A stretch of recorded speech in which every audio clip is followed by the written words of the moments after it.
Hello, good morning, good afternoon, and good evening to all our speakers, chairs, and the wonderful audiences in different parts of the world. Welcome to ACNS webinars. The speaker for the first session of today is our honorable faculty from Japan, Professor Hiroharu Kataoka. Prof. Kataoka is a professor of neurosurgery at the National Cerebral and Cardiovascular Center of Osaka, Japan. He was a previous fellow at the Ludwig Maximilians University, Munich, Germany. His clinical interests are focused in the management of complex cerebrovascular diseases, including aneurysms and AVMs, and we're extremely honored and grateful to him for accepting our invitation to be a speaker at today's webinar, and he'll be talking about molecular mechanisms for the progression of intracranial aneurysms. The speaker for the second session of today is our honorable faculty from China, Professor Hia Wei. Prof. Wei is a professor at the neurosurgery department at the Huashan Hospital, Fudan University. He performs over 300 neurosurgical operations each year, especially focused on endoscopic minimally invasive cell tumors and comprehensive treatment of malignant brain tumors, including clinical trials. He has published over 70 papers in various peer-reviewed journals, and we're extremely honored and grateful to him for accepting our invitation to be a speaker at today's webinar, and he'll be talking about intraoperative molecular diagnosis of gliomas using mini-mass spectroscopy. The chair for the first session of today is our honorable faculty from Czech Republic, Prof. Martin Samis. Prof. Samis is the chairman of Department of Neurosurgery at the Masaryk Hospital, University J.E. Perkinji, and also the second medical faculty of Charles University. He is the president of the Czech Neurosurgical Society. He is the vice chairman of the Neurovascular Center focused on surgery and endovascular treatment of aneurysms, AVMs, and cerebral ischemia. He established the clinical and educational skull-based center and Center for Facial Nerve Surgery in 2004, and is also credited for the establishment of the first anatomical skull-based laboratory in the Czech Republic. He is engaged in the editorial positions of various publications, being a member of the editorial boards, and he has published over 150 monographs, articles, and books throughout his career, and is an invited faculty to several conferences and workshops all around the world. We are extremely honored and grateful to him for accepting our invitation to chair the first session of today's webinar. The chair for the second session of today's webinar is our honorable faculty from Germany, Prof. Tarek Juratli. Prof. Juratli is the director of Neuro-Oncology Center at the National Center for Tumor Diseases, Dresden. He is the vice chairman of the Department of Neurosurgery at the University of Dresden. He has completed postdoctoral fellowship at the Massachusetts General Hospital in Boston. His research focuses on investigating genomic alterations and molecular mechanisms in brain tumors. Surgically, he specializes in the surgical treatment of CNS and skull-based tumors. We are extremely honored and grateful to him for accepting an invitation to chair the second session of today's webinar. On behalf of the Education Committee of the ACNS and the President, Prof. Yoko Kato, I would like to welcome all the speakers, chairs, and the wonderful audiences from all around the world to this online platform of ACNS webinars. A warm welcome to our honorable colleagues from China, and we are extremely grateful to Prof. Shubin for broadcasting this webinar on the WeChat channel. Dr. Libun Singh from Malaysia is my co-host for today, and with that introduction, I would like to hand over this podium to our honorable chair, Prof. Martin Samis. Thank you. It's a great pleasure to moderate Professor Kataoka presentation, because we know as a neurosurgeons, clinicians, as important to understand the formation, progression, and rupture of the aneurysm in the molecular point of view. And we know some basics about the importance of the accumulation of inflammatory cells as M1 and M2 macrophages, and also other inflammatory cells, and also balance on the extracellular matrix. So this is basic, which we know, but we need know more details about molecular basis. So these lectures are very, very important for us. So in the clinical practice, we know that aneurysm is prevalent about 5% of the population, and we know the catastrophic sequel of the rupture, but we also care about unruptured aneurysm. And today we assess the size, location, age, and also hypertension, smoking, but and also CFD, computer fluid dynamics. It's very important for us for decision which aneurysm we should treat and which we should follow. But this presentation is very important for us to understand more about molecular basis, and we need more practical implementation of this important science. So it's great pleasure to introduce Professor Kataoka, and we will have many questions about the clinical use of your science and your presentation. Thank you. Thank you very much for introducing me. Thank you, Chairman. I'm Kataoka from National Cerebral and Cardiovascular Center, Osaka, Japan. And I'm specialized in cerebrovascular surgery. I treated a lot of patients every day, and I also do research work on intracranial aneurysm. So today's topic is the molecular mechanism of progression of intracranial aneurysm. As you know well, subarachnoid hemorrhage is the most severest form of stroke. Many patients die of SAH. And the major cause of subarachnoid hemorrhage is rupture of intracranial aneurysm. So today, I'd like to start with have a look for morphological changes in intracranial aneurysm walls. Left side shows the histological specimen normal cerebral artery. Normal cerebral artery composed of three layers: the intima, the median, and adventitia. And the intima is composed of endothelial monolayer, and the media is composed of extracellular matrix and smooth muscle cells. And between the median and intima were bounded by an internal elastic lamina. The right side showed the pathological specimen human intracranial aneurysm. In this patient, endothelial cells are damaged and partly missing. And in the media, smooth muscle cells, it shows a differentiation and proliferation and leading to the myointimal hyperplasia in this case.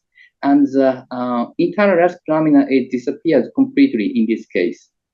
And this is macroscopic specimen of the human intracranial aneurysm.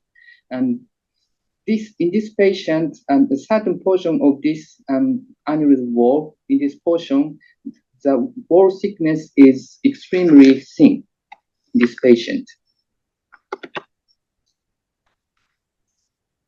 What is the essence of intracranial aneurysm? The shape of outer bulging? No. The essence intracranial aneurysm lies in the vascular walls.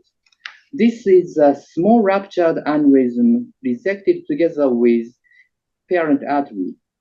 This specimen shows pathological characteristics of the changes in vascular walls of intracranial aneurysm. Internal elastic lamina provides strength and elasticity to the vessel walls. But in the aneurysm, the internal elastic lamina lacking completely from the neck. But the wall thickness is pronounced by the myointimal formation, proliferation. But the apex of the dome, there is almost no cells of extracellular matrix, and vascular walls apex is composed of only thin adventitia. This condition is easy to rupture. So the essence of intracranial aneurysm lies in the thinning and weakening of the vascular walls. We call such a change degenerative changes. What causes degenerative changes in aneurysm wall? Two major factors related to this change: chronic inflammation and hemodynamic stress. Process leading to the growth and rupture of intracranial aneurysm is roughly understood as follows: genetic, environmental, hemodynamic factors all related to the disease process. And a genetic factor, family history of SAH increase the risk of rupture of intracranial aneurysm. Regarding racial differences, it is famous that Japanese people suffered from SAH as twice often as European peoples. And genetic disease such as polycystic kidney disease is often accompanied by the intracranial aneurysm. So the genetic factor is important, but the more important is the environmental factor. As you know well, hypertension, smoking, and too much alcohol intake is a risk factor for subarachnoid hemorrhage. And hemodynamic factor is also important, but I will discuss about it later. All these factors causes chronic inflammation in the vascular walls, and chronic inflammation causes degenerative changes in vascular wall, and leading to finally growth and rupture of aneurysm. So the most important event is the chronic inflammation in vascular walls. In order to solve this problem, we use the experimentally induced intracranial aneurysm model. This model is developed by Professor Nobuo Hashimoto. He was a past professor of Kyoto University.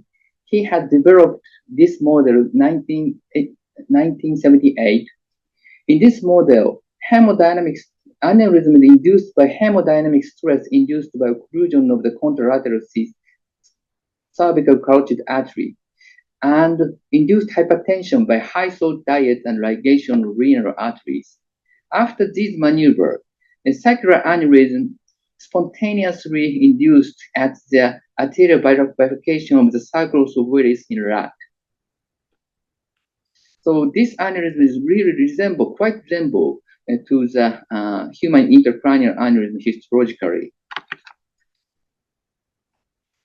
At first, we paid attention to macrophages.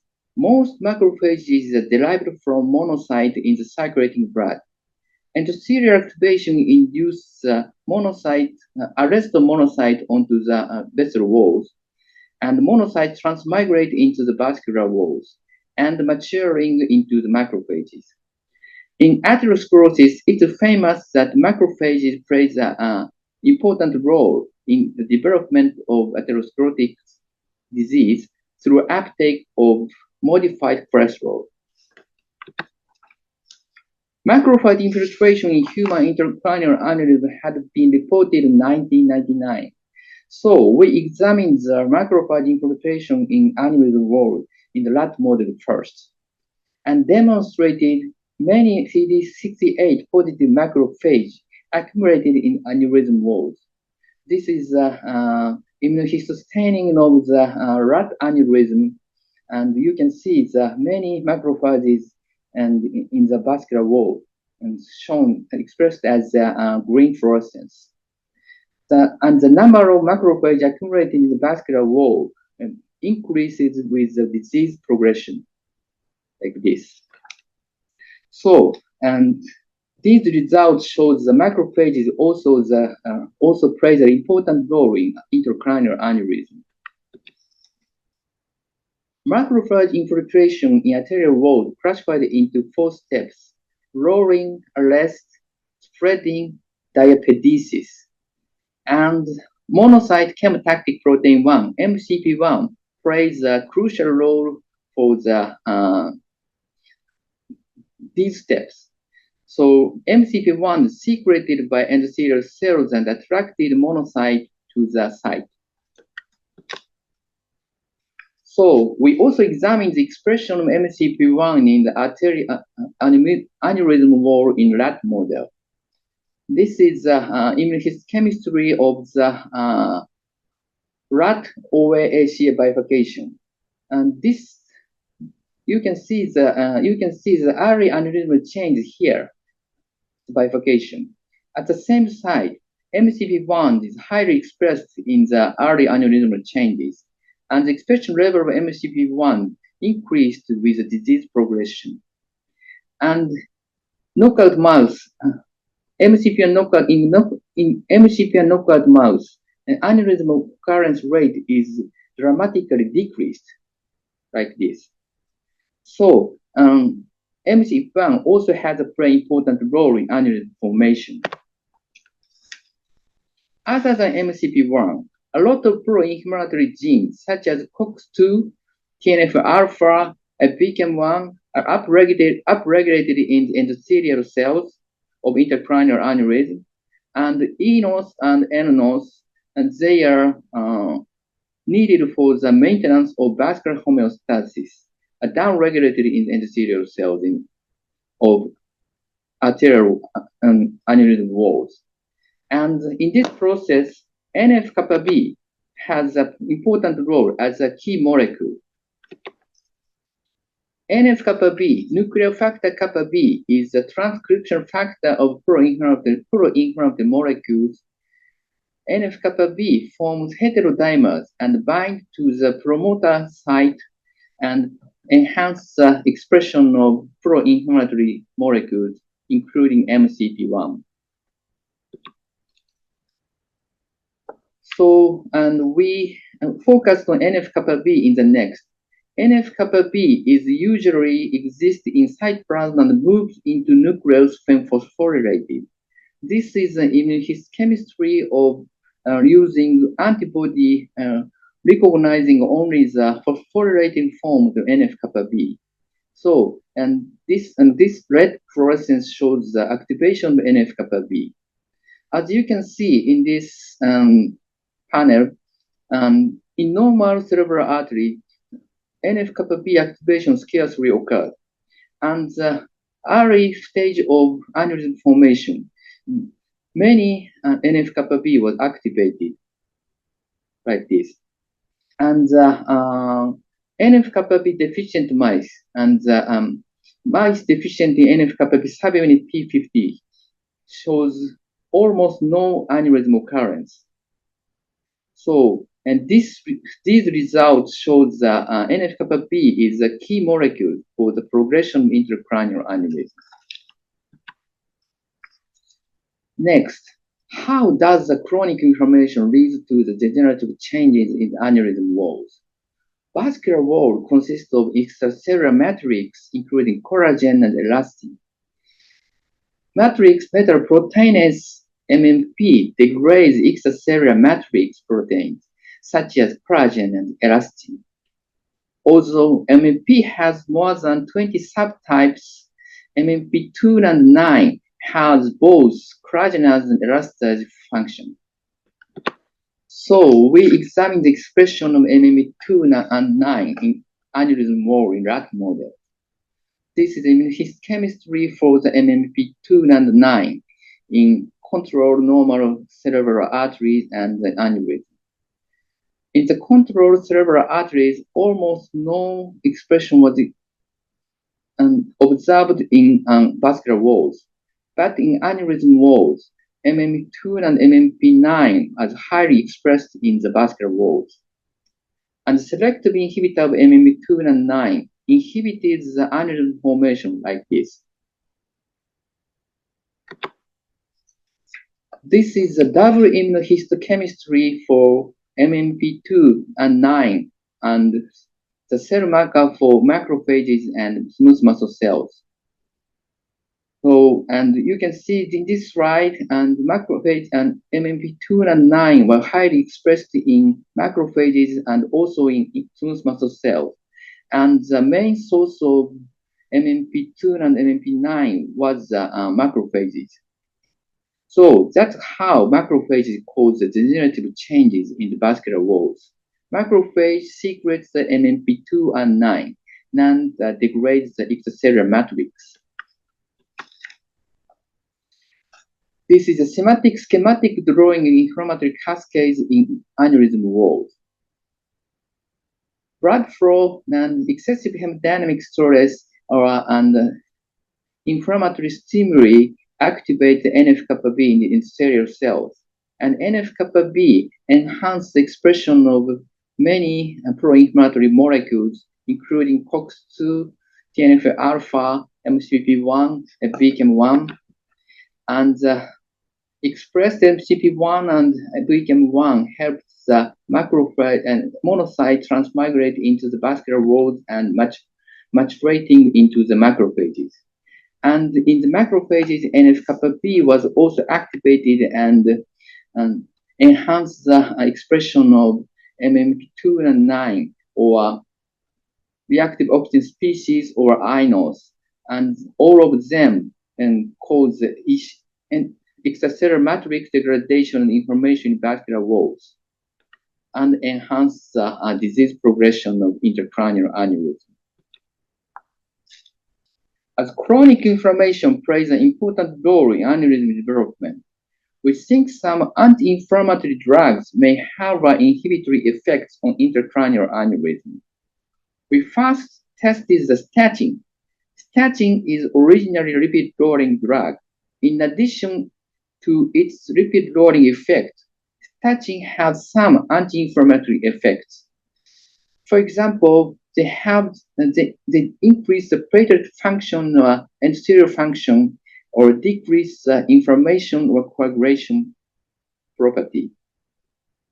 And this property is called pleiotropic effect.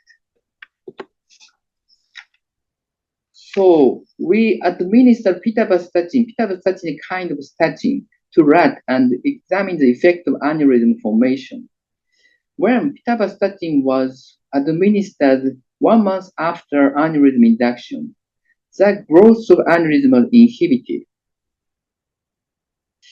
And the thickness of the wall is more thicker in pitavastatin treatment group than in the control group. So statin is expected to have an inhibitory effect on growth and rupture of intracranial aneurysm. We also examine the DPP-4 inhibitors. DPP-4 inhibitor are drug for diabetic mellitus and inhibit the degradation of incretin and suppress the elevation of blood glucose. And like statins, DPP-4 inhibitor also has the protective effect on cardiovascular event independent of the incretin pathways. So we next examine the effect of DPP-4 inhibitor on aneurysm formation. This is his chemistry. This is an H staining of the OA-ACA bifurcation of rat intracranial aneurysm. This is a luminal side, and the aneurysm was formed like this. And this is a control group. And this is anagriptin. Anagriptin is a kind of DPP-4 inhibitor. In the anagriptin treated groups, the size of aneurysm is smaller than in the control group, and the wall thickness is thicker than in the control group. This is in his chemistry for macrophage infiltration. Anagriptin control group shows a small number of macrophage accumulation in the vascular walls. So, and the anagriptin also inhibits the NF-kappa B activity. So we identified statin and DPP-4 inhibitor as candidate drug inhibiting the growth and rupture of intracranial aneurysm. In addition to them, various anti-inflammatory drugs are nominated as a candidate for treatment drugs for intracranial aneurysm. Especially aspirin is famous because annular rupture was infrequent in persons taking aspirin in its year study. I hope some drugs will be practically used in the clinical setting in the near future. Okay, next I'd like to move to the hemodynamic factor in the process leading to the growth and rupture of the intracranial aneurysm. In aneurysm development, hemodynamic factor plays an important role, and hemodynamic factor also causes chronic inflammation in vascular walls. Normally, increased hemodynamic stress causes the dilatation of vessels and the thickening of the vascular wall. This is called adaptive vascular remodeling. And especially in the arterial bifurcation, increased hemodynamic stress resulted in the outward bulging, forming aneurysm. But in most intracranial aneurysm, the excessive hemodynamic stress was compensated by the deformity of vascular wall. In fact, most intracranial unruptured intracranial aneurysm is stable. But in some cases, wall degeneration occurred in the aneurysm wall, and aneurysm continued to grow and eventually rupture. So the next question is, what kind of hemodynamic factor that triggers maladaptive vascular remodeling? In order to answer this question, we use a computation simulation technique named computational fluid dynamics, CFD. CFD is a computer simulation for visualizing blood flow. Here is an example of the result of CFD analysis in human intracranial aneurysm. In this aneurysm, the apex of the dome and the breve has the relatively low wall shear stress. The first paper of CFD analysis of intracranial aneurysm was published in 2004 by Dr. Shojima in Tokyo University, indicating low wall shears is closely related to the rupture of intracranial aneurysm. Since then, many papers have been published. Most of them compared ruptured and unruptured aneurysm and tried to identify the hemodynamic parameter related to aneurysm rupture. But some papers insist on low wall shears, low flow status is related to the rupture and colored blue, and others insist on high wall shear stress, high flow state is closely related to the rupture of intracranial aneurysm. So the conflict result reported and the conclusion had not yet been decided. I think there are many possible reasons for this.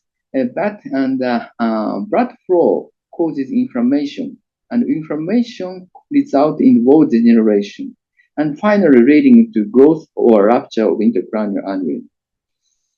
But by using CFD, we've tried to predict aneurysm rupture directly from the blood flow, and the process in between is black box. So we started with investigating the first step, how blood flow causes inflammation in vascular walls. For this purpose, we tried to perform CFD analysis in the rat model. We have to obtain the shape of rat intracranial arteries for CFD analysis. So we started with imaging of rat intracranial aneurysm arteries by 7 Tesla MRI, and finally we succeeded in getting the clear image of the circles width like this. In this process, we incidentally found the arterial bending progression during the process of aneurysm induction. The left panel, this panel shows the preoperative status. After 1.5 months of aneurysm induction, the artery begins to bend like this. And after 3 months, the bending progressed further. Interestingly, the degree of arterial bending is well correlated with the size of intracranial aneurysm. The PD angle means the angle between parent artery and the branch.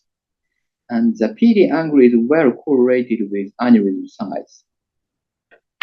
And the degree of arterial bending is also correlated with the number of macrophages infiltrated into the vascular walls. From these results, we hypothesize that arterial bending causes macrophage accumulation in the vascular wall, and finally, leading to intracranial artery development.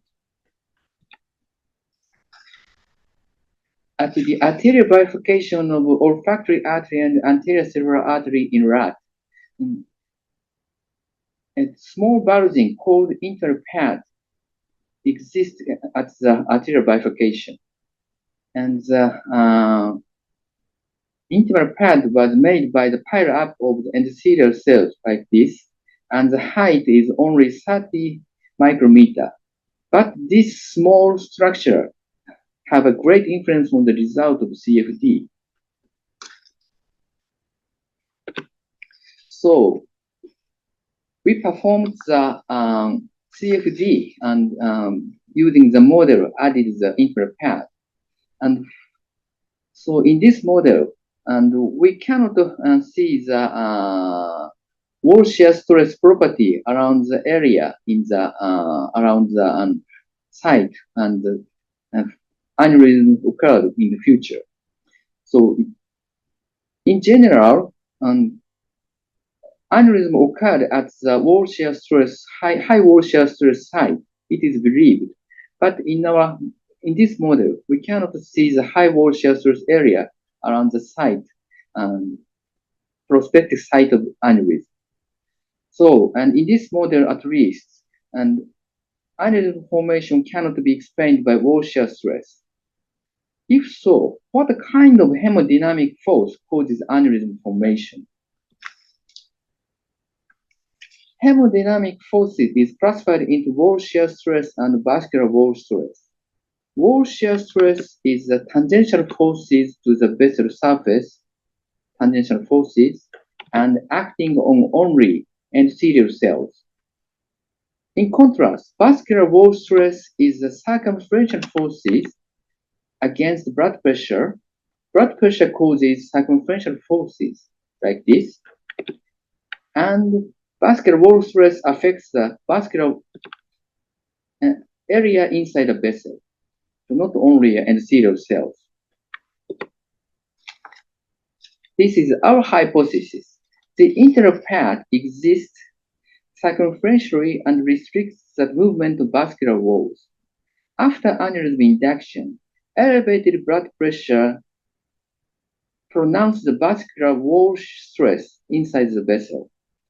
Near the intimal pad, the circumferential movement is restricted by the intimal pad. So the longitudinal wall strain is increased in this area. As a result, stretching force is affected in this area. And this area is the site of an aneurysm occurs in the future. So we think the vascular wall stress plays an important role in the aneurysm formation. So this is live image of the ACA-OA bifurcation of rat after aneurysm induction. I'd like to see this portion, and in this portion, aneurysm occurs in the future. And you can see in this portion the stretching forces affected. So and from video analysis, we can see the vascular wall at aneurysm protected site like this. Does the intimal pad exist in human aneurysm? In fact, the intimal pad exists in human. So there are these post-mortem specimens of human intracranial aneurysms. You can see a small bulging here and near the neck of the aneurysm. So I think the intimal pad has an important role also in human intracranial aneurysm formation. In the OA-ACA model, we couldn't depict the aneurysm itself because it is too small. So we tried to establish another new model using larger aneurysm. After some trials and error, we succeeded in making a cervical CCA model. After end-to-side anastomosis of cervical CCA, aneurysm developed near the anastomosis site like this. The maximal diameter reaches 3 millimeters, and it could be depicted using 7 Tesla MRI.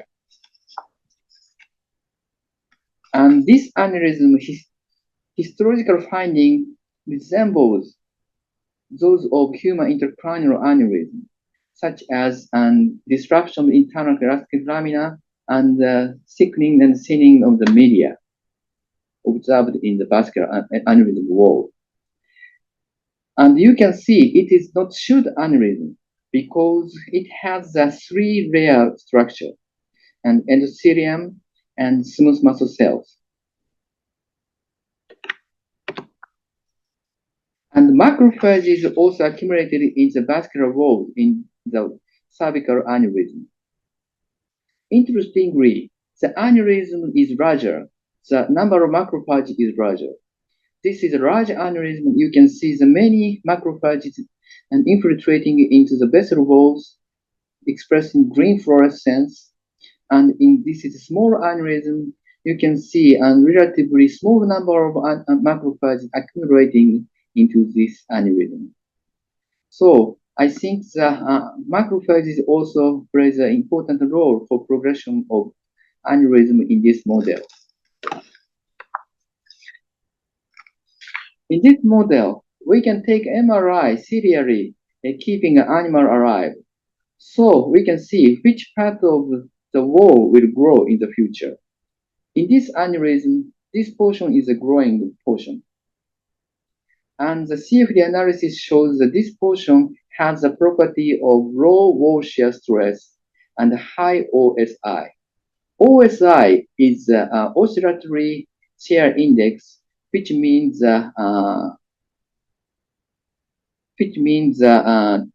directional changes of wall stress during a cardiac cycle.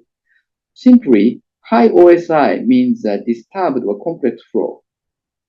So, and the portion with low wall stress and high OSI grow in the future.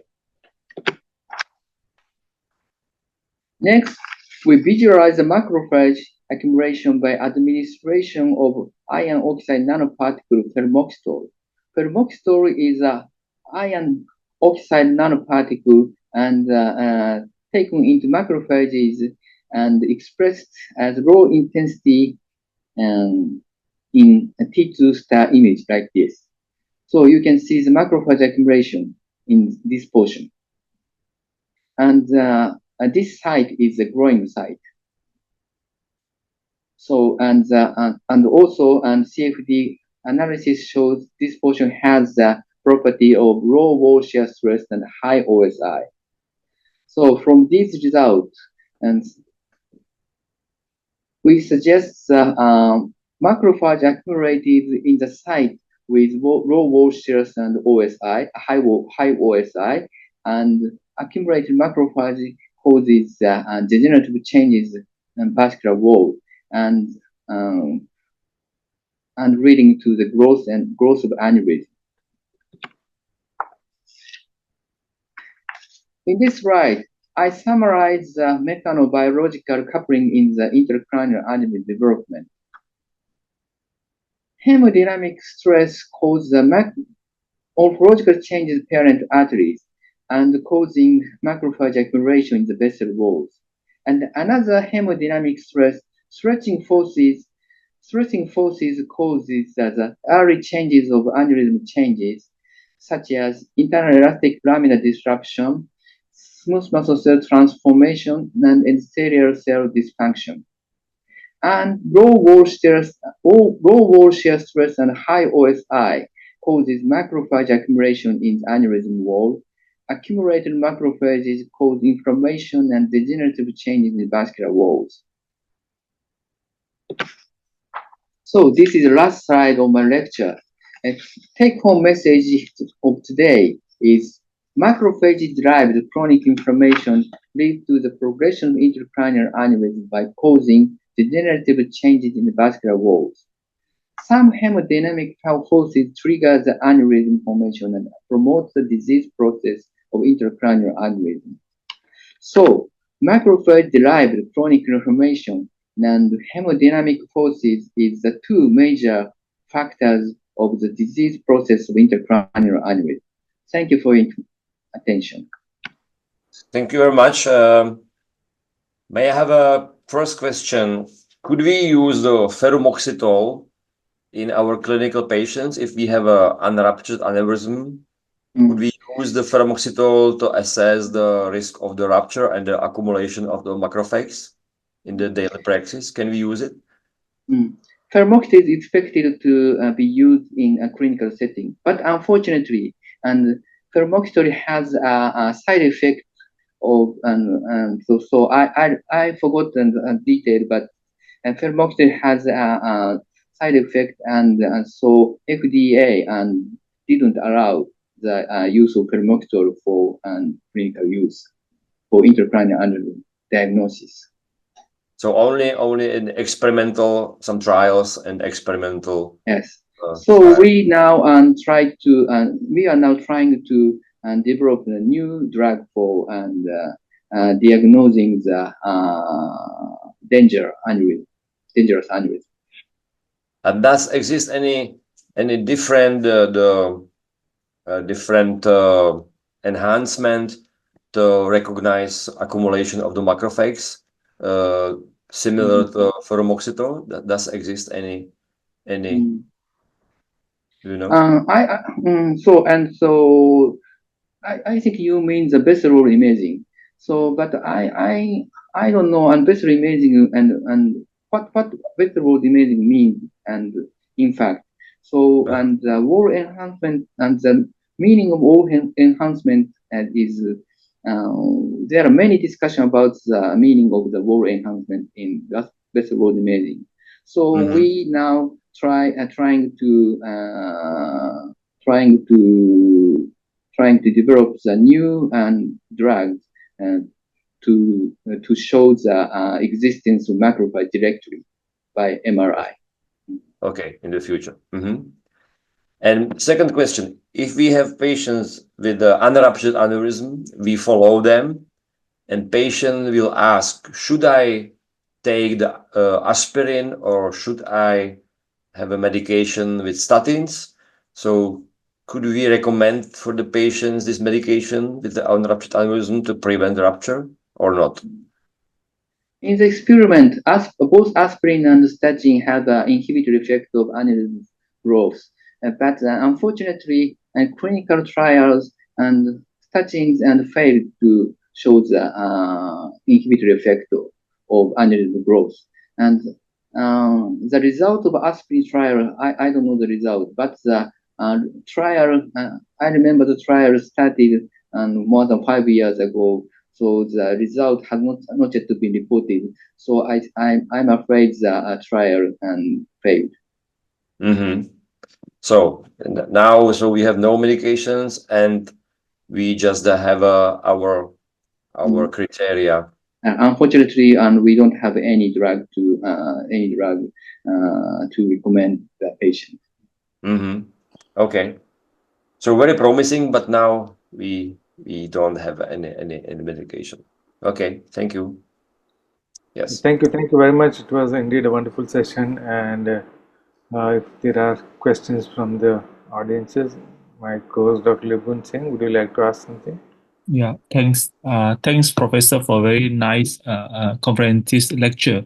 I would like to know more on arterial bending, because we do some preliminary study on the effect of aneurysm formation, which actually same like what you found, causing more arterial blending. But the issue is more of higher turbulence flow due to arterial bending.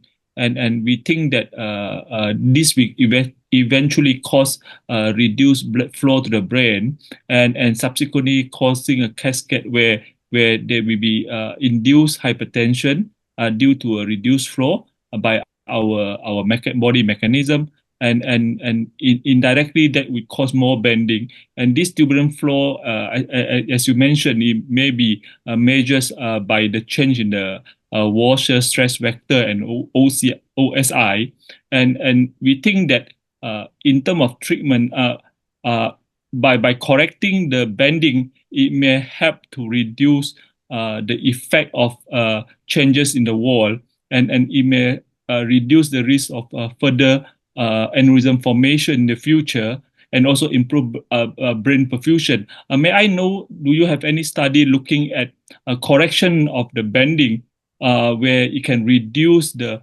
macrophages accumulation in the wall, or reduce in turbulent flow, may actually help to reduce the inflammatory process? Because you have not shown us why macrophages is only accumulated at certain area, especially in the bifurcation, where the turbulent flow was higher than any part of the vessel. And we think that the change in the angle may have contributing to this, Professor.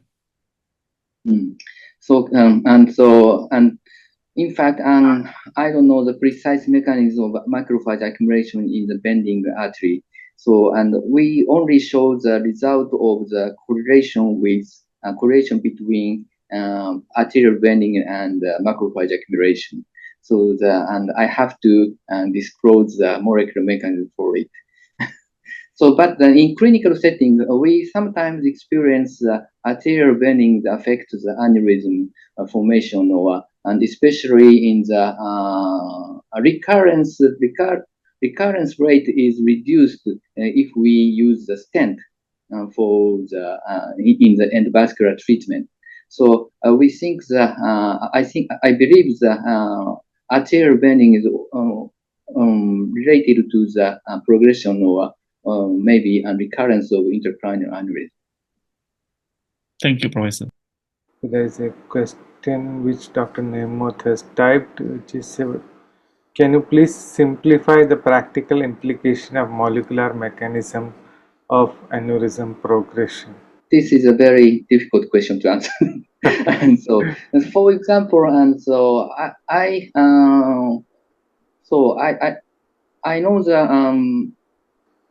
know the essence of intracranial aneurysm in the vascular walls. So I usually see the aneurysm and as a vascular aspect. So and I perform for example, aneurysm clipping. I see the wall property of the aneurysm and to change the strategy of for closing the aneurysm by clip. Prof. Tariq, would you like to ask anything? So a very nice talk. So honestly, when it comes to molecular, I was also thinking about another molecular or genetic changes. At the beginning of your talk, you showed basically interesting data on genomics. So do you think like that any kind of mutations would be like somatic mutations would be associated with the development of aneurysms? Like KRAS mutations are associated with the development of AVMs, for example. Do you see something like this in aneurysms as well? So I know many papers are published about the genetic analysis of intracranial aneurysm, especially in the genome-wide GBA study for aneurysm. But I'm afraid many candidate genes are nominated for the causative candidate for causative gene of intracranial aneurysm. I think the intracranial aneurysm is multifactorial in genetics. So, and I think, of course, the genetic factor is important for the disease process, but the environmental factor is also associated. Yeah. So do you think in the future we could basically screen for patients based on blood tests if they have any SNPs or any genetic changes that they may be have in high risk of developing an aneurysm, for example? So that's maybe the reason why aneurysms are more common, or like ACH are more common in Japan or in Finland, for example. Yes, I think that I hope in the future and some information can be obtained in the from the blood sample from the patient, and so we advise patient to what to do. Thank you very much. Thank you.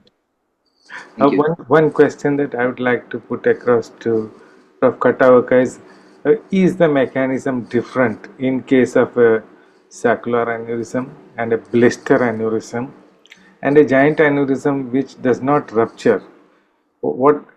There should be different mechanisms because one ruptures at a very small size, another medium, and another never ruptures at all. So what do you think could be the main difference between this? I think the mechanism is quite different, and normal saccular aneurysm and blister-like aneurysm. blister-like aneurysm and ruptures immediately after formation, I think. So I think the dissecting mechanism is act on the major cause of the blister-like aneurysm. So and giant aneurysm, but as you know well, and giant aneurysm is frequently ruptured. So and I think the molecular mechanism is almost same and between the small aneurysm and giant aneurysm, because the wall property is the same and in the rupture site, I believe. Okay, thank you very much. So I think our second speaker, Dr. Huawei Harvey, has joined us. So I would like to thank the first speaker and chair for this wonderful session about molecular mechanisms of aneurysms, and we look forward to see you again in the ACNS webinars. Thank you very much. We'll hand this podium over to our second chair, Prof. Tariq Juratli, who will say a short introduction before Prof. Harvey's lecture. Yes, Prof. Juratli. Great, thank you very much. So, as a brief introduction, in the surgical management of malignant brain tumors, you know that complete resection is very important for any kind of progression-free survival and over survival. So the more resection we get, the better the prognosis of patients is. And that's why we neurosurgeons, we use various instruments like intraoperative MRI, 5LA, neuronavigation, just to be sure that we can resect the maximum of any tumor, especially when it comes to infiltrative tumors. So and gliomas are very infiltrative. So in the last 20 years, people were working on various instruments that they can use during surgery to achieve maximum resection, and where they can basically distinguish between tumor margin and that brain tissue. So one of these methods is Raman spectroscopy, mass spectroscopy, a small probe that you can use during surgery. And I'm very excited to introduce our next speaker, Dr. Professor Hua from the Department of Neurosurgery, Huashan Hospital at the Fudan University, who is a very skilled neurosurgeon. And he published a couple of papers on this topic. And I'm very excited to hear his talk on how he basically uses mass spectroscopy during his surgery to achieve maximum resection in patients with brain tumors. It's yours, Professor Hua.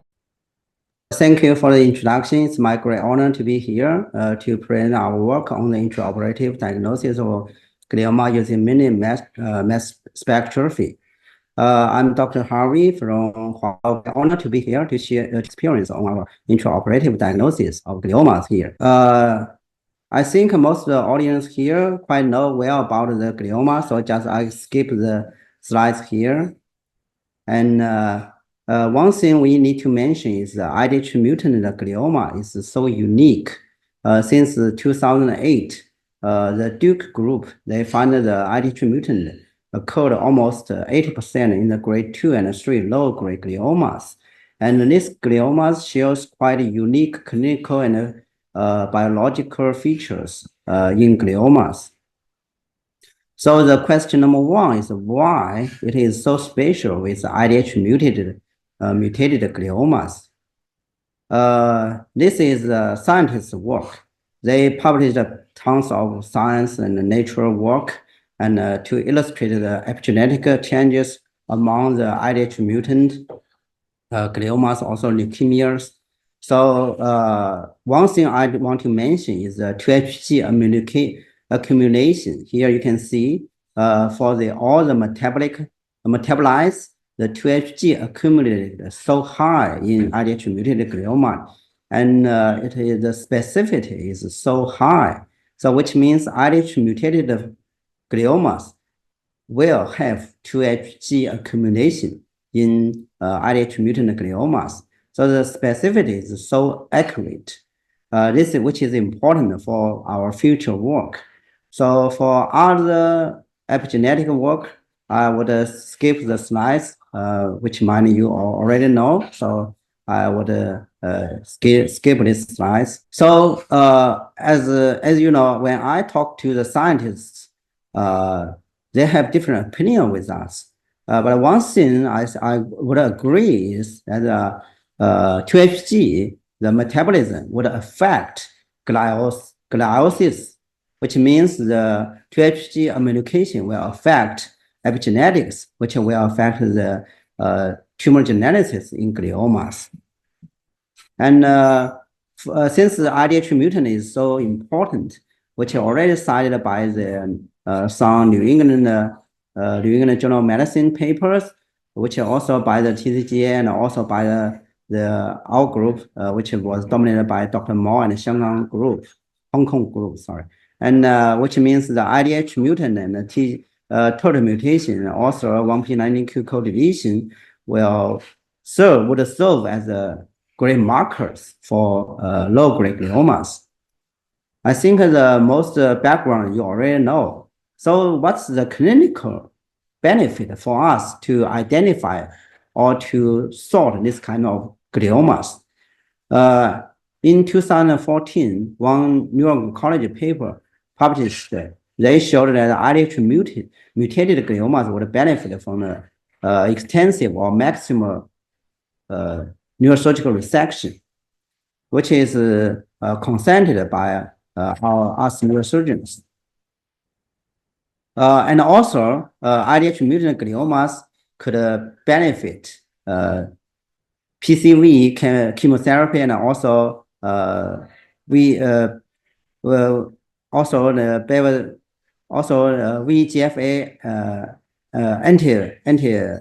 antibody. So the question, as we introduced the background of IDH mutated gliomas, and we, as also I think I showed last year in the ACNS webinar.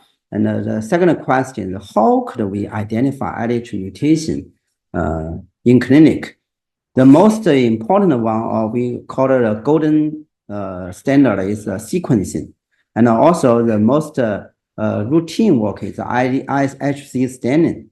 But however, the sensitivity and the specificity of the IHC staining is still remains controversial. As it shows in our, thank you, it's more quiet right now. And in our cohort, we use the IHC staining, and the sensitivity shows it's 80%, and the specificity goes to 90%, which is quite good for clinical use, but still, we still could improve the accuracy here. And so IHC could serve a good methods, but in clinical, we would prefer some non-traumatic methods like MRS or PET. For MRS method, which is, as you know, 2-HG accumulation is so specific for IDH mutated gliomas. However, on 3 Tesla MRS, it could be mixed by glutamine. So in UCLA, Professor Linda Liu showed in 2012, they showed the 2-HG accumulation, 2-HG peak cannot differentiate 2-IDH mutation quite well because it's a mixture with the glutamate. And right now we have some other techniques to detect 2-HG communication, like on 3-dimension MRI or other sequencing on MR, but which would be further applied in clinic. And also we have AI methods like diagnosis with deep learning, and which might some group we know here, you can show they can identify IDH mutation like a 2-HG accumulation in 5 minutes in clinic. But still, if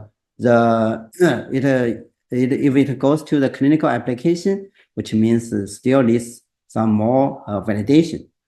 And for intraoperative methods, actually in clinic, we already tried to delineate like a cornea and NA ratio to try to delineate the metabolic plan to try to dissect the gliomas.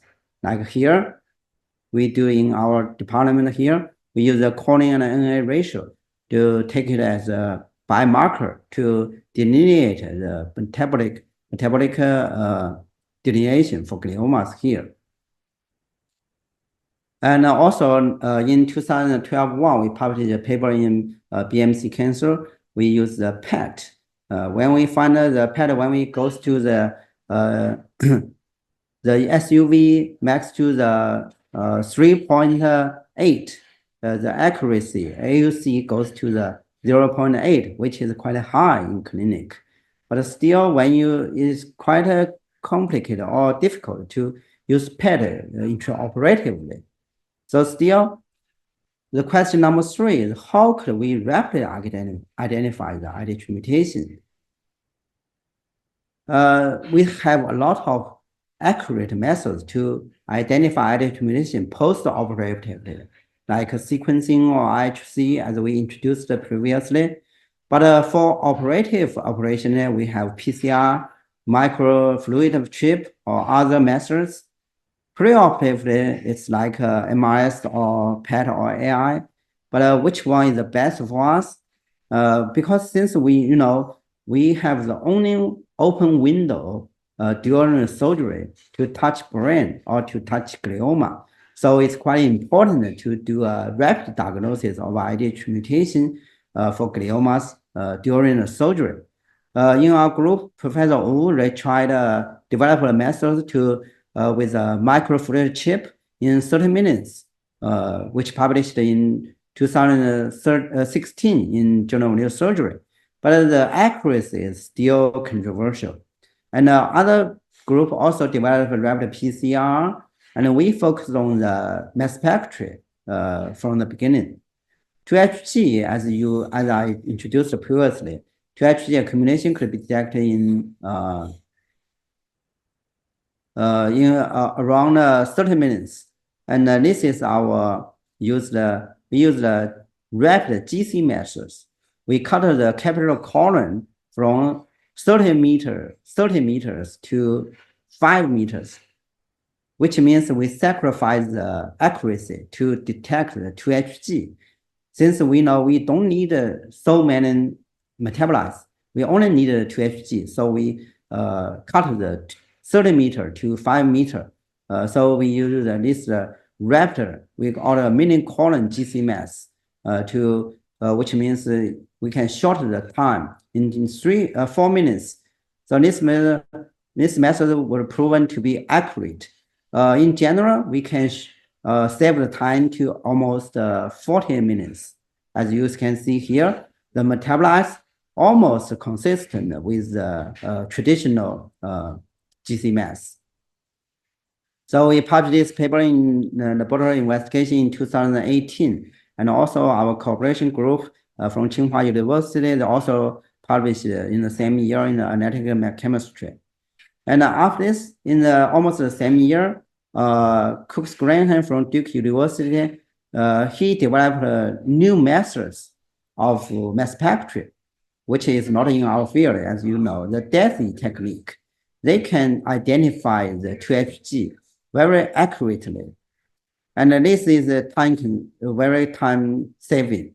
They can, as we discussed later, we can save the time to 1.5 minutes during operation. This is a workflow of our work. You can see here. This is a real-time recognition. You can, for the IDH wild type gliomas here, only the peak of 1 to 8, which means glutamate. And you can see here, for the mutated gliomas, you can see here, this is 1 to 8 is glutamate. Is 1 to 9 is 2HG. As I showed you, Professor Linda Liao showed the 2HG accumulation mixed with the glutamate. But here on mass spectrum, the mixture here would take advantage, which means the glutamate accumulation here, we can take it as a control. And when it comes to the 2HG accumulation, which means it could prove to be a IDH mutation. So it was previously a disadvantage. Now for mass spectry, it is an advantage right now. Comes to the clinical in the pre-operative neurosurgical theater, you can see here we are struggling with the brain function protection and also maximal resection. So it's quite important for us to do the brain tumor delineation. It's different from other tumor resection. For example, like a breast cancer resection or non-cancer resection, usually we do the unblocked resection. But for glioma or brain tumor resection, it's still important to delineate the tumor because we need to protect the brain function. This is the workflow of our group, our work, and we established a retrospective training cohort to establish the protocol, and we also do a prospective intraoperative validation cohort in our operation theater. You can see here, actually, as I showed in our background, 2HG to glutamate ratio could serve as a better biomarker, and 2HG peak alone also behaved quite well, but 2HG to glutamate ratio could behave even better.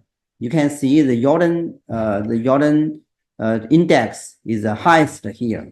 So for our in our cohort, you can see here we use the 2HG to glutamate ratio to 0.18, which is served quite well in our cohort.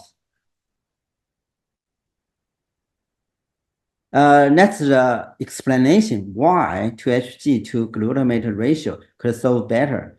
Because in 2008, in our cell reports paper, and also in the cell paper in the same year, you can see the 2HG accumulation could impair the glutamate biosynthesis and the redox balance, which means the 2HG accumulation which would lower the glutamate, which means the 2HG and 2-glutamate ratio would serve better. That's a biological examination. For us neurosurgeons, what are we concerned with? The intraoperative application. So for the accuracy, for the intraoperative delineation, you can see here, it's like a black and white. During the intraoperative analysis, you can see here, when we use the 2HG to glutamate ratio, here, the IDH mutant and IDH wild type, they could separate like as black and white. And the accuracy here almost reached 100%. And during the real operation case, you can see here, this is the insular glioma here, like here, you can see here. And this is the fibrotractin. And you can see here during we did the multiple site sampling.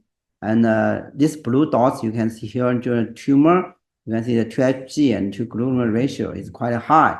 And this is the normal brain. You can see here, the 2HG to the glutamate is quite low here. So remember, we only do it in 1.5 minutes. So it's like a real time. So when we do the intraoperative analysis, it's quite helpful for us neurosurgeons. And this is a very interesting case here. You can see this is a parietal on the left side glioma here. When this is one case done by my colleague, when he did the first frozen pathology, the frozen pathology shows it's a gliosis. And however, our mini mass spectrum shows 2HG is high, which is for us, it could be diagnosed as a glioma. But the pathology only can give a conclusion of gliosis. You can see the pictures here. Well, we cannot judge them, you know. But for the second case, when you are a surgeon, when you were a surgeon, you take a second one. And the second pathology shows it's a glioma. For us, the mini mass spectra here, the 2Hg peak is even higher, so which means it's glioma. So this case showed us we would agree with WHO-CNS5, which means the molecular diagnosis, the behavior better than the morphology one. So this is why we would recommend WHO-CNS5. So this is a very good example here. This is also another interesting case here. You can see here. What will you diagnose here for this bifrontal tumor here? And during surgery, we send a frozen pathology, and the pathology told us it's a lymphoma. Would you agree? From the clinical information, it's an older patient, male patient, and from the images, we still would diagnose it's glioma, right? So we send a mass spectral analysis, and it showed us it's IDH mutant gliomas. Well, lymphoma still have some part of the IDH mutation, but the ratio is quite low. For gliomas, the IDH mutant mutation is still high. So we would believe it is still a glioma, not lymphoma. The neurosurgical strategy for lymphoma and glioma is quite different. If it were lymphoma, we would end the surgery. We would take the radiotherapy or chemotherapy. It is responsible, and it's responsive. But for glioma, we still do need to maximal or better or maximal resection. And the final pathology shows it's a glioma. It is all IDH mutated glioma. So which means the mass spectrum wins here. And we published this paper in PNAS this year. And the question number 4 is how to identify other subtypes except IDH mutated gliomas. As you can see here, we showed how it benefits for the IDH mutated gliomas. But how about other gliomas? The main problem here is we need to collect more information, more metabolic information from this spectrum. But it's not a big one, it's a small one. It's difficult to collect enough information. So the main problem is the space charge effect. How can we overcome this short effect? So we discussed with our partner, and they suggested the segment scanning. And when we use the segment scanning, we can collect the metabolites from 100 to 200, which means we can do the metabolic information collection. You can see here, when we do the scanning, segment scanning, we get more information of the metabolites here. So use this metabolic information, we could identify not only just the IDH mutated gliomas, also normal brain tumor and IDH wild type, and also oligodendritic cells or astrocyte gliomas. So for this real, and this is real case in our operating theater, we use a metabolic analysis. We could still identify the IDH mutated gliomas, which also could identify the 2Hg and glutamate ratio, it behaved quite well. And for the glioma patients, GBM glioblastoma patients, you can see here, this is a male patient on the parietal lobar glioblastoma, and you can see here this red dots are gliomas, GBM, and the blue dots are normal brain. You can see here, when we use a metabolic analysis, we can identify the glioma and also the normal brain quite well, very well on these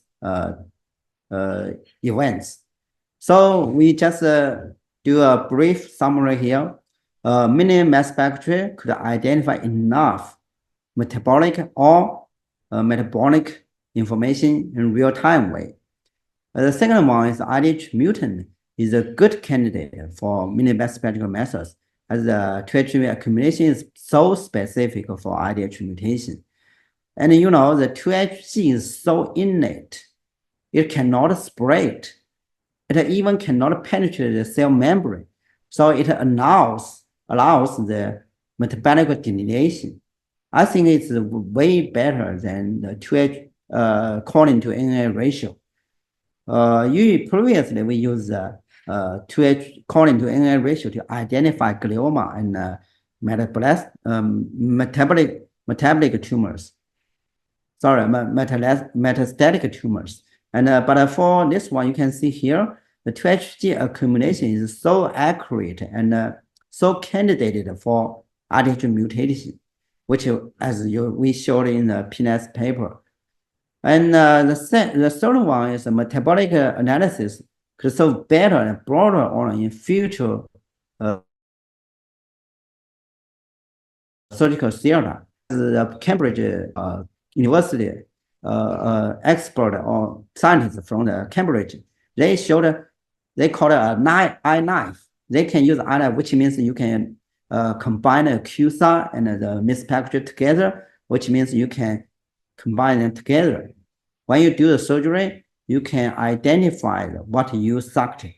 You can see immediately in a real-time way, which means in the future, we can do the surgery more accurately. Even we don't even need a neurosurgeon.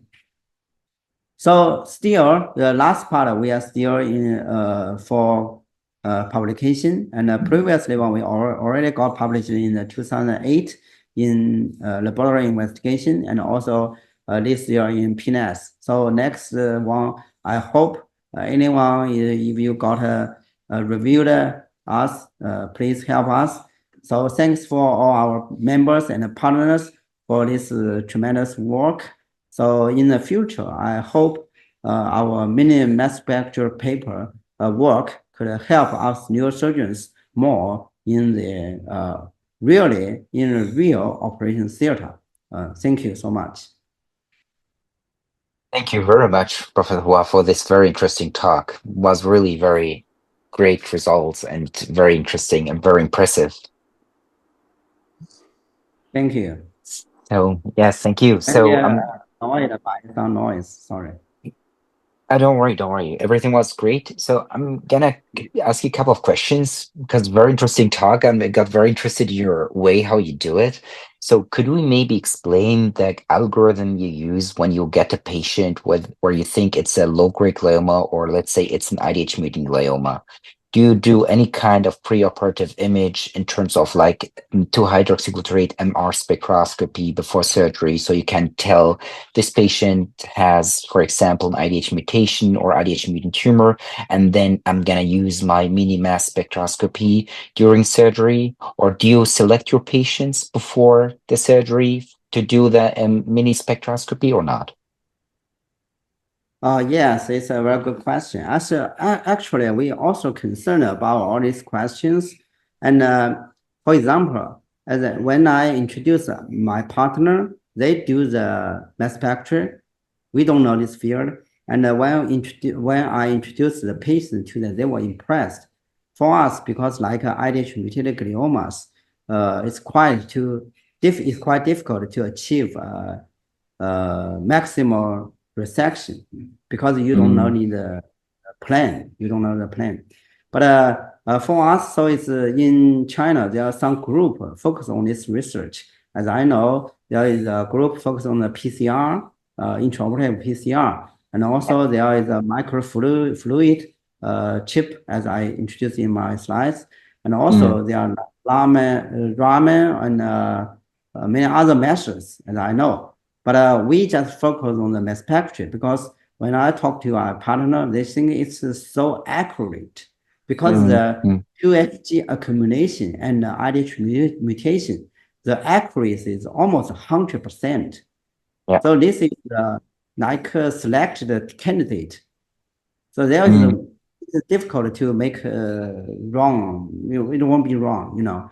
So We use mass spectrometry to do these methods, and for intraoperative cohort, we do like a blind methods.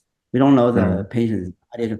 As you know, as a neurosurgeon, we would give us a judge. It will be mutant, but still we need to do the answer by the examination way, like a scientific way. So we do this almost for, I think it's almost 6 years right now. So, but we only got 2 publications, and there is a lot of questions to be answered. Still, the third one we are still working on. So, but I think that for IDH mutated gliomas, it is a very good methods. But for other gliomas, other subtypes, we are working on other metabolites, and which means we also need some improvement for the mass spectrometry. You know, the mass spectrometry, in that field, not in our neurosurgeon field, for mass spectrometry field, they advanced a lot also. So I think in the near future, the technique will change our neurosurgical field. That's my opinion. Yeah, Absolutely, I agree with you. What do you think? I think it's very interesting. So, like, the thing is, when also like with Raman spectroscopy, because you use Raman spectroscopy, we did also intraoperative PCRs. The problem is, and this is my next question to you, actually. So, taking a piece or a sample from the center of the tumor, of course, you will always have a lot of IDH mutations, a lot of like high peak of 2-hydroxyglutarate. But when it comes to the margin, where you have tumor cells included with brain tissue, so then the sensitivity will decrease, I guess. So my question to you, like this is like what we face when we use a probe with the Raman spectroscopy, the accuracy gets lower the more periphery you get in terms of the margin between the tumor and the brain tissue. So in your method, when you showed very nice data in terms of specificity, sensitivity around 90%, 94%. So how low or how high is the sensitivity when it comes to the margin of the tumor? Is it the same or do you see differences? Yeah. Thank you. This is a very good question. Yeah, thank you so much to raise this up. And actually, that's the reason why we raise the 2-HG2 glutamate ratio. As I showed in the slides, the 2-HG peak accumulation here, the specificity is so high, so it alone could identify IDH mutation. But still, as you showed, as you mentioned, maybe it's mixture by some normal tissue or others, you know. So the 2-HG to glutamate ratio, this biomarker was so better. Actually, in the 2014 PNAS paper by Chris Graham, for other tumors, they raised the concept of the tumor cell population. For like a esophageal tumor or liver cancer or breast cancer, maybe the machine will tell you how much tumor cells there are. The machine will tell you. They're smart and they can do some machine learning.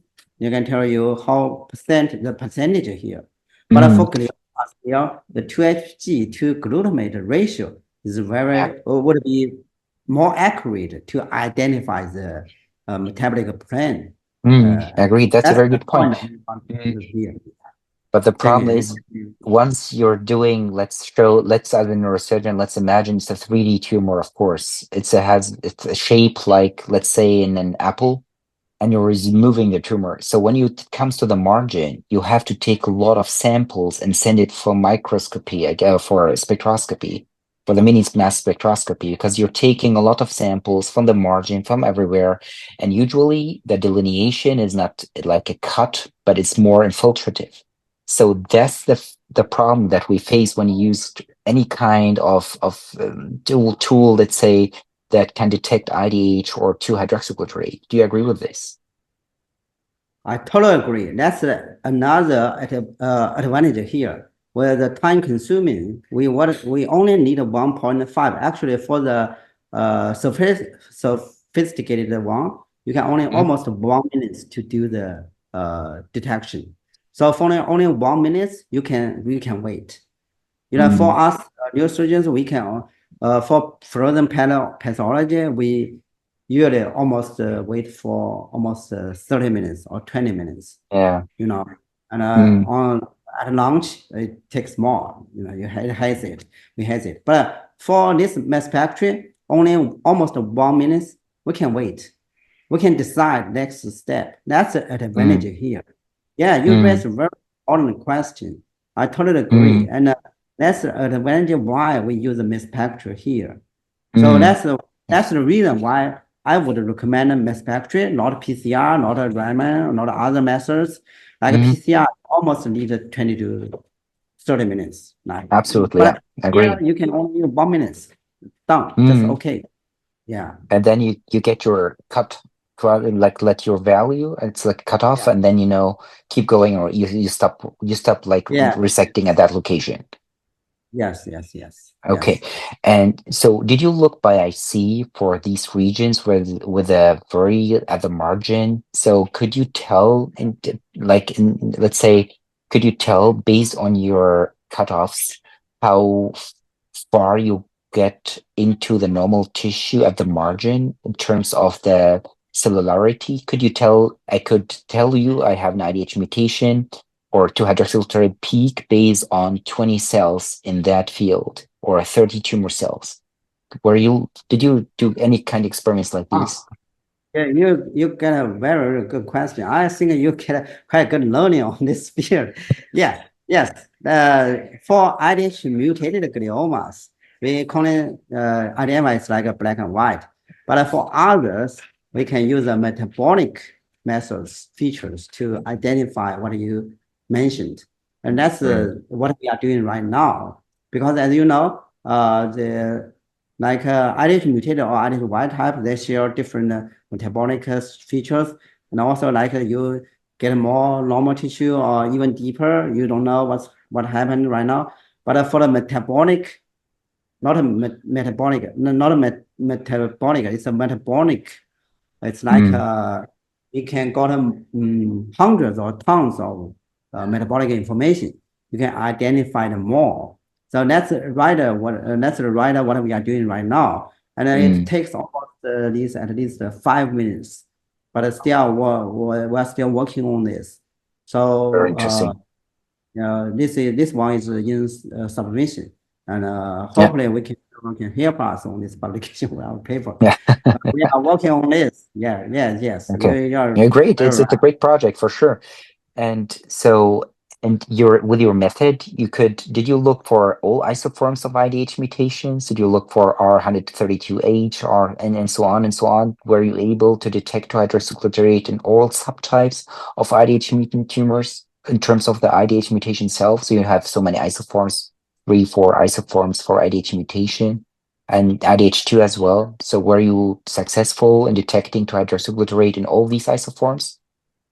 Yes. In our PNS paper, we analyzed all your questions here, and you raised a very good question, and we answered all this in our PNS paper. As previously, I just skipped the IDH2 mutated gliomas. We can IDH mutation. It's not an IDH1 or IDH2. We call it a functional mutation, like IDH1, IDH2, which IDH2 is more occurred in leukemia, and in gliomas only 5% in gliomas. And for us, we cannot say it's 100% because still there's some IDH1 non-functional mutations. You can see it in the TCGA database. We also showed it in our paper. And but for IDH2, if it is a functional, we can identify it. We have a real case. And I just skipped in this slide, but we have one real case for IDH2 mutation. Yes. Okay, great, very interesting. But could you explain what do you mean with IDH non-functional mutation? Because the IDH gene, they have so many exons, the mutation will occur in time, any size, and the frequency, most is like 95%. In IDH R1 to 3H point. And but still there are so many other mutations, which means maybe randomly, or I don't know, but just that's what you mean. Okay, okay, got it. functionally. Okay, okay. So Okay. We cannot identify those, but if it's a functional mutation, it will Okay. will have a 2HG accumulation, even Okay. like in IDH2. Yeah. My very last question, in terms of cost of this method, when it comes to this mini mass spectroscopy, so how much do you pay like for one sample if you want to look for an IDH mutation? You mean the sample size? No, I mean the cost Cost for doing, the the cost. Yeah. Yeah. Right now it's in the clinical trial. Actually, we already do the clinical trial, but right now we are running the multiple center clinical trial in China, which was leading by our group. So I think in next year we are approved by CFDA. I don't know the cost right yet, but right now it's free. Okay.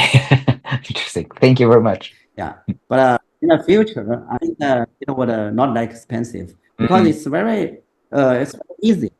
The machine is very small, like a laptop. So it's very convenient. Yeah. Of course. Yeah. Thank you.